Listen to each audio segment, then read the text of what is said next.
Hey, this is Susan Blanton with the Create Happy Now podcast, and welcome back to the Intuitive Masters of Happiness series. We have 7 episodes left. We have been exploring what your intuition is, how to connect with yours, and all the magic that happens when you strengthen your intuition. So stay tuned every Wednesday as we feature one guest interview from the Intuitive Masters of Happiness conference held back in February of 2023. We had such an awesome turnout that we wanted to make all 20 interviews available to you in an audio version on the Create Happy Now podcast and YouTube channel. Now, if you want to watch the interviews rather than just listen to the audio version, you can download all 20 video interviews today to have in your own library for just $27.95, which is $20 off the VIP access package that was offered in February. You can go to my website, createhappynow.com, and go to the events tab to get your download today. Now, before I get to my next guest, for those of you who struggle with quieting your mind and want to be able to do it faster and easier and have more happiness, abundance, peace, and purpose, and say yes to life every day, I want to remind you that I have a new meditation app coming out by the end of this summer that is designed to do just that. I also have a new meditation YouTube channel. Both are called Create Happy Meditations. If you would like to be on the waiting list for the app, go to my website, createhappynow.com, and click on the Meditation app tab and sign up today. Meanwhile, like and subscribe to my meditation channel. Last week, Vicki Gold and I talked about how her intuition led her to healing her body from an autoimmune disease and how sound is a powerful healing tool. My next guest is Rachel Archelaus. Rachel experiences life as a multidimensional, neurodivergent being. She is the founder of the Intuitive Art Academy, which teaches people how to have a two-way conversation with their higher selves through color. The Certified Intuitive Artist Program helps healers, therapists, and coaches to create a lucrative and impactful business using the Archelaus method of intuitive art. Her book, Intuitive Art, has been sold in over 40 countries and has received rave reviews from the Library Journal and Midwest Book Review. Here is the director's cut getting you down to her juicy wisdom about how intuitive artistic creations help boost your intuition connection and get answers immediately. Well, Rachel, thank you so much for joining us today. It's an honor and a pleasure to have you as one of our experts today. And I was hoping that maybe you could dive into, everybody talks about having a hobby, or, maybe they're an artist or maybe they're not an artist, but how can being creative help you strengthen your intuition? Ooh, well, thank you for having me, first of all. I'm really pleased to be here. And that is such a good question. I think fundamentally, we like having hobbies because we feel the flow of energy come through us. And whether we're like painting little models or mowing the lawn, whatever it is we're doing, even if it's not like creative, that energy flow is the same pathway as our intuition, and it's natural for us. It's our own energy coming in, and that's why we like doing things like that. We call it creative expression, or feeling in the flow state, and it's all the same thing. Intuition, creative energy, flow state, that's all the same pathway, and it's a innate part of us that feels really good to practice.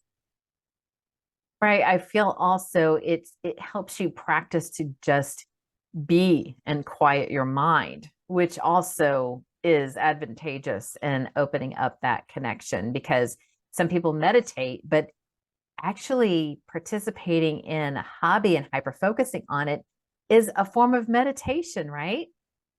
Yeah, it's just another way to experience your own energy. Yeah.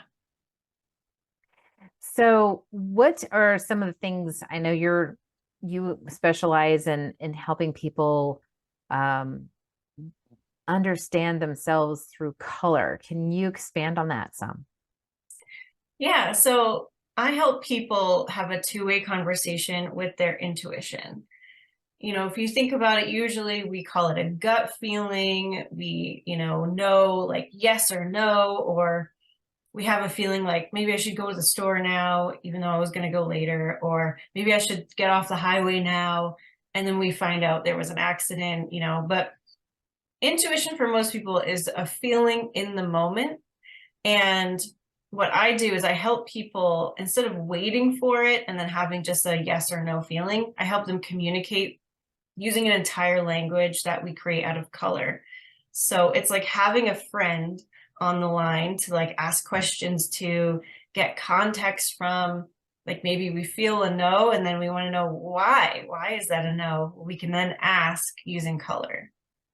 To get more clarity on the details, basically, Exactly. right? So my purpose is, should I take this other job? Should I go after another career?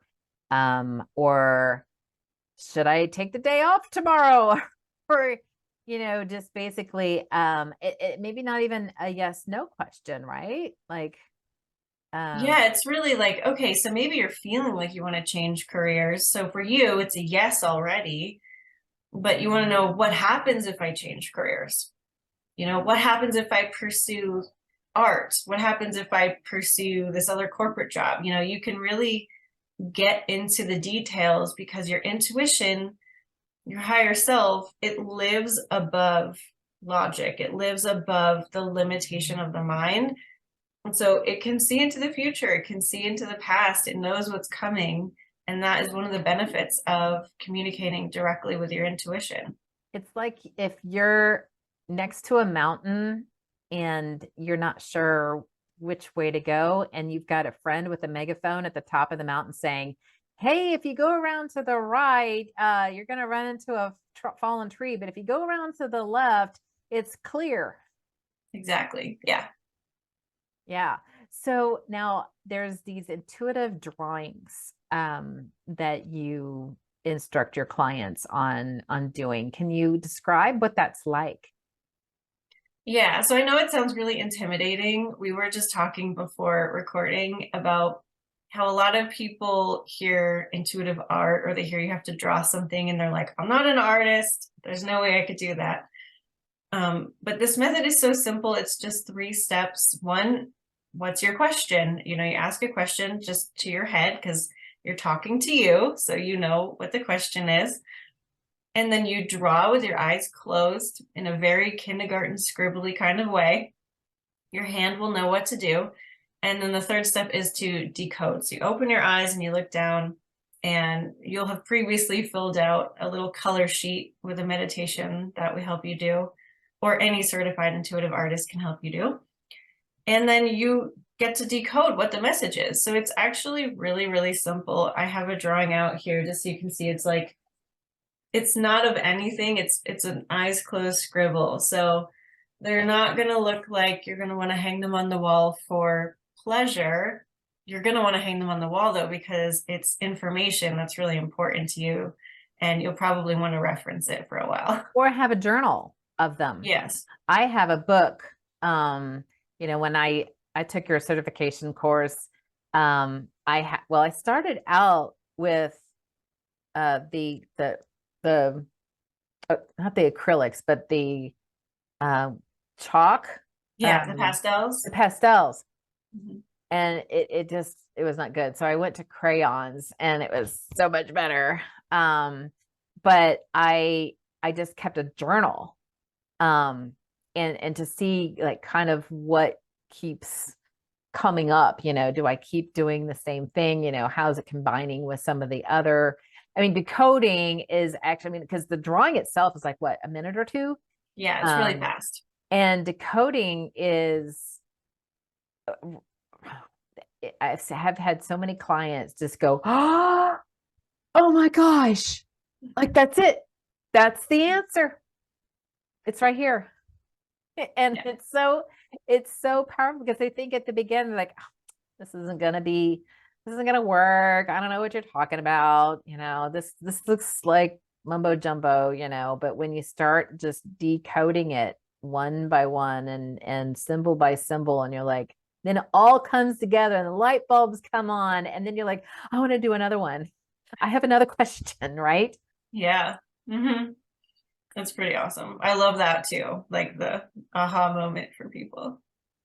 So I know that sometimes decoding it can be a little daunting at the beginning. So, what are some ways to start relaxing in that area? Because I know when I first start, I decode somebody else's better than I decode my own. I don't know if that's a thing.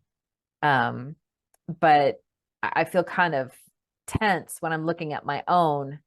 But it's always helpful to have somebody else there. Why is that? Well, if you think about what Einstein said, you can't solve a problem with the same consciousness that created it. That's so So if you are in a problem, if you are trying to solve something and you're just like racking your brain, you're like in that mental loop and you do a drawing and that act of drawing hasn't calmed you down a little bit, which usually it will. Like usually the act of connecting with your higher self and doing the drawing, even though it's fast, is an act of meditation and will move you vibrationally to a new place. But if that hasn't happened, you're still in the problem energy and it's going to be harder to decode. So that's when you just want to take a step back, go do something else, forget about it, come back a couple minutes later, a couple hours later, and then you'll have a better time. Oh yeah, absolutely. And I feel like my intuition turns on when I'm decoding somebody else's. Yeah, it's so much easier because you're not in their problem energy. You can see it really clearly. Yeah, yeah. So talk to us a little bit about your, what we read in your biography or your biography when I did your introduction this morning. Um, you said you experienced life as a multi-dimensional neurodivergent being. Can you expand on that? Because I think we may have perked some curiosity there. I know there's a lot of words there. And so I'm kind of newly understanding that I'm neurodivergent in the medical sense anyway. I mean, I've always known that I was like different, which I know a lot of people can relate to. But ADHD, autism, those are being more broadly understood now. I studied psychology in college, and even then, which wasn't that long ago, we just thought about autism mostly as being, little boys being diagnosed and they had just a very similar experience. But that's actually not the case. A lot of people, especially women, go undiagnosed. And even with ADHD, and there's a couple other like neurodevelopmental disorders that would fall under neurodivergent. It's really just you have a different wiring of your brain. It affects how you think and process information. You have maybe sensory issues, digestive issues. So it's really just you have like different insides and you approach the world differently. And it helps me to know that because I have made so many accommodations throughout my life of how I best function in the world, which means I really like working for myself. I like creating my own schedule. I like being able to decide how much noise is in my house, what I wear to work, so many things. And it actually goes along with my motto of do There only you what you go. love. Because if I don't do only what I love, I'm a pretty miserable person.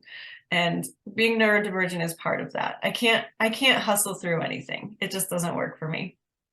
And Um, I think there's also environments that you learn better in oh than yeah, others, right? Um, absolutely. or trust me, I'm kind of I self-diagnosed myself with ADHD. And when I told my daughter, she's like, "Yeah, mom, we all know that." I'm like, um, because my son was diagnosed with it, and so I was focused on that, but I never got officially diagnosed with it.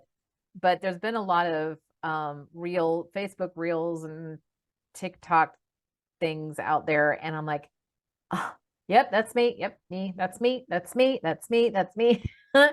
But I was kind of like a silent, what's wrong with me? Hmm. What's wrong with me? And I'm like, oh, I just gotta step it up. I just gotta just stop complaining. I just gotta try harder. I gotta do better. Um, and it made me try to really overcome things because I thought, well, everybody else is doing it. Come easy for them, but it's not for me. I mean, I through college, I was studying from the time I woke up till the time I went to bed. And to get through, I mean, I got good grades, but it didn't come easy. Hmm. Um, and so now that I've kind of accepted it, I'm like, yeah, I'll open the dishwasher and start to take things out and then go, oh, I need to go to the grocery. I'll go to the grocery, come back, the dishwasher is still open. Forget to do things, forget to lock the front door or whatever, because I was taking a package out and didn't think to go lock it or it's sometimes it's exhausting, but sometimes when you embrace it and just know that that's kind of the way you're wired, and then you almost end up getting a lot done.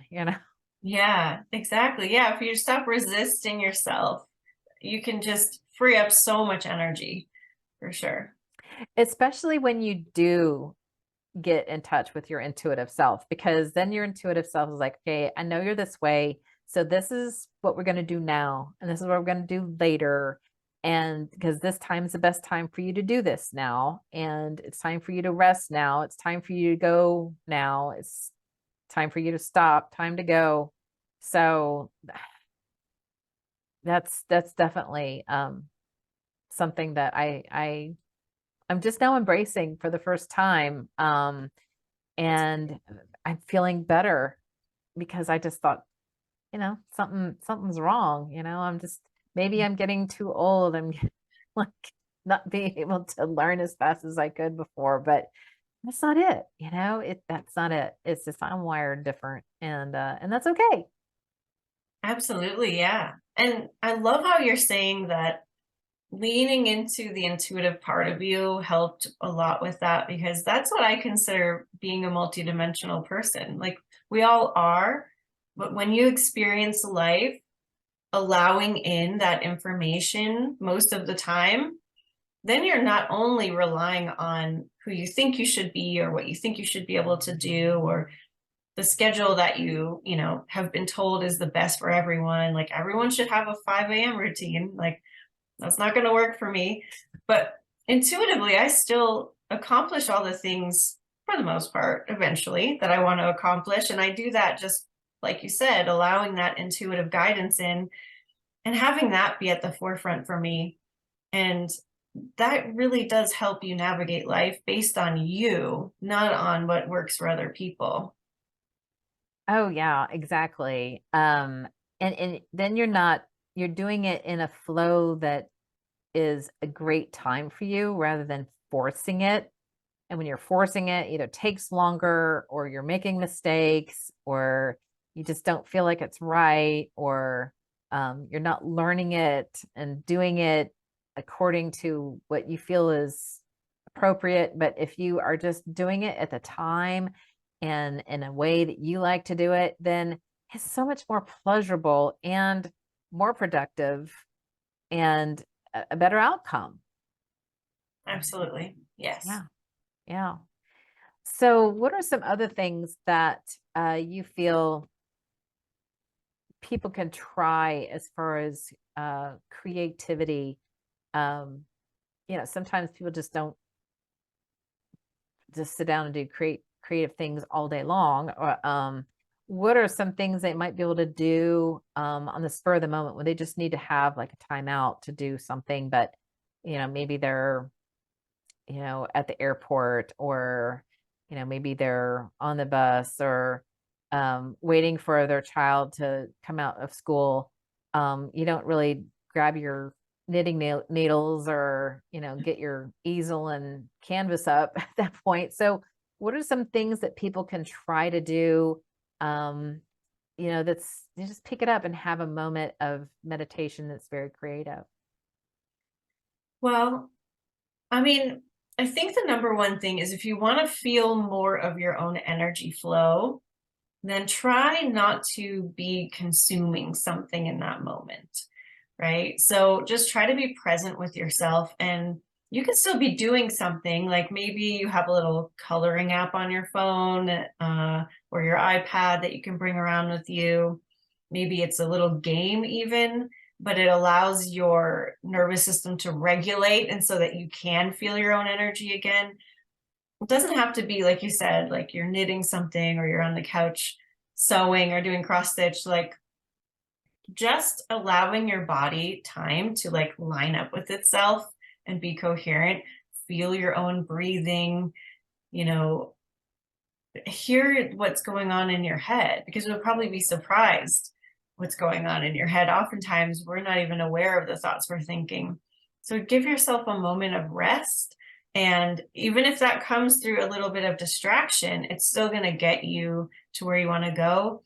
And then create a jump off point. So if you have more free time, maybe you want to do a bigger project like a puzzle, or you are sewing or knitting something, or a chalkboard, gardening, whatever it happens to be for you when you have more time. But I really love the power of distraction to get us away from our Mind. momentum of thought to bring us into the present moment. And I think that is a really powerful place to be. Yeah, absolutely. And I think another thing that people don't do, and I'll have to kind of remind myself, is to just be in my body. Mhm. And and because there are times where I get up from my seat and didn't realize my foot was asleep. Well, had I been aware of my body, I would have known that my foot was asleep and I would have adjusted my posture to relieve it. I don't know how many times I've gone on a long road trip and my ankle was in a weird position, but I didn't know it. So we really need to take inventory of our body more often than we do. And when we do take inventory of our body, we do kind of take a little break from our mind chatter as well. When you just kind of go, I'm taking up space in this space and I can feel my body. I'm looking out from my body. Yeah, that's such a good one. Yeah, you can even invite your spirit, your energy in, like you're saying, close your eyes and feel yourself inhabiting yourself, your toes, your knees, all the way up. Feel it, because you'll notice such a big difference. Yeah, especially if like you're laying in bed and you're getting ready to go to bed and you're trying to settle down, to again lay there and take inventory and relax each part as you're take your mind's eye to each spot and just relax it. I've gotten to the point where I've been able to relax so much that any pain that I had at that time had been relieved. And sometimes I didn't even feel the mattress below me, almost felt like I was floating. I'm telling you, like, it goes into such a restful sleep Mhm. afterwards when I've done that. Um, and I've had that with, I used to have like neck pain, and I would do it to get relieve my neck pain, and it would be gone the next day, even. That's great. Yeah. Yeah, we have so much power over ourselves. And if we practice using it, it just gets easier and easier.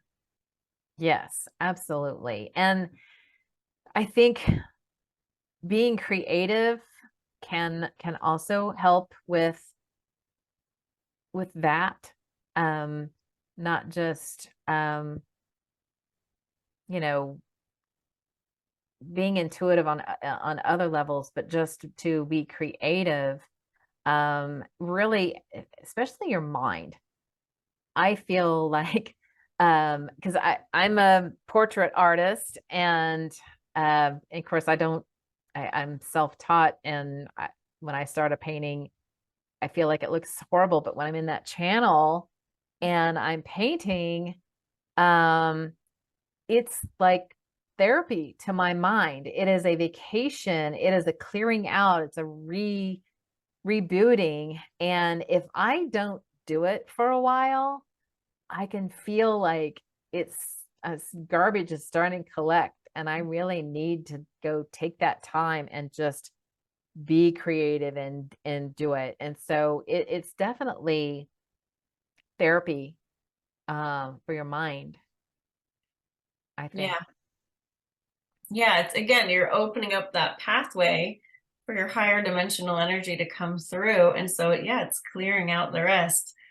There's this idea of like, we are a bathtub, and we can fill ourselves up with all kinds of things. Like you're saying, maybe there's a little bit of, garbage in there at times. We just pick things up and we don't really process them or think about them. We just take in these thoughts. And when we open up that channel of, higher dimensional energy that we all are a part of, it clears all that stuff out. And so we're left better than before. And any kind of creative act or flow state or, meditation will help us recalibrate and refill up that bathtub with good stuff. And heal.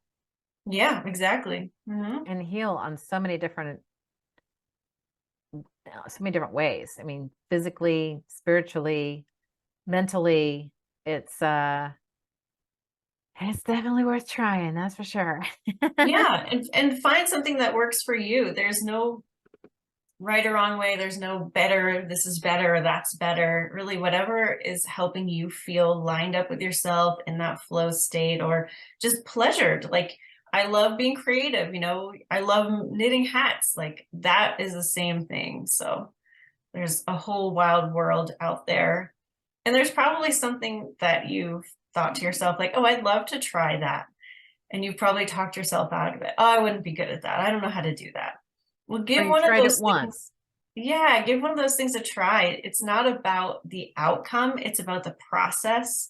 So take any kind of expectations out of the picture and just do it because you want to learn it or because you feel like you might enjoy it.